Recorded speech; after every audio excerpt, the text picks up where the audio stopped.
everyone to our video on how to make a podcast. I'm Faye. I'm Nick. And we are the creators of Creogs Over Coffee.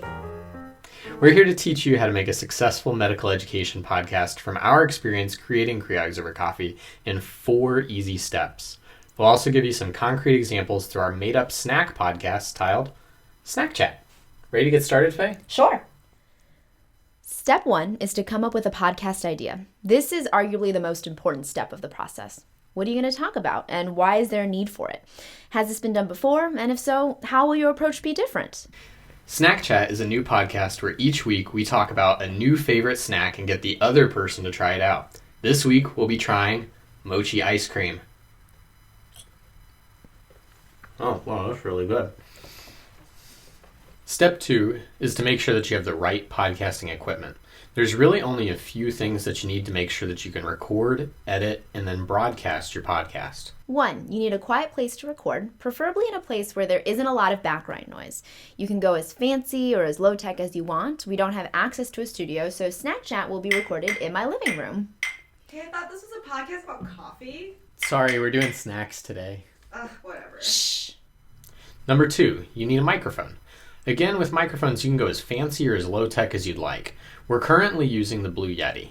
We also recommend putting a microphone on a stand like this, as well as to minimize background noise, and you don't want to touch the mic accidentally as well.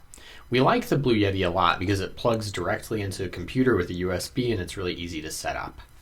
3, you need software to edit your podcast. Editing is another beast in itself and would need many videos to get into all the details, but for Mac computers, we recommend GarageBand, which is free, and for Windows, we recommend Audacity, which is also free. With these programs, you can easily cut and paste portions of your recordings to edit out background noise, areas of mistakes, or just make your podcast flow better.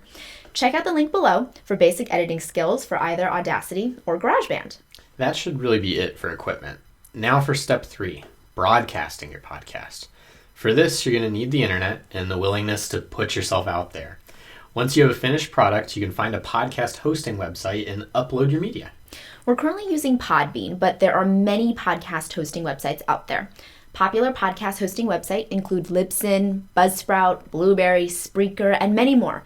These websites have the bandwidth to host your podcast files and distribute them to apps that your listeners will use, like iTunes, Apple Podcasts, Spotify, Google Play, and many others. Some of these websites do require a monthly fee for hosting over a certain amount of data. You should pick the one that fits right for your podcast. For us, we choose Podbean Unlimited Audio Monthly Plan, which is about $15 a month and gives us unlimited data and statistics on all of our downloads. And finally, step 4, tell people about your podcast. We spread the word by mouth, but also hopped onto social media. If you have time, you can also create a Twitter handle to tweet about your new podcast. And that's it. 4 easy steps of creating a podcast. Go out and broadcast your knowledge. If you have questions or concerns, go ahead and go to our Twitter handle shown below to let us know, or give us an email at creogsovercoffee@gmail.com.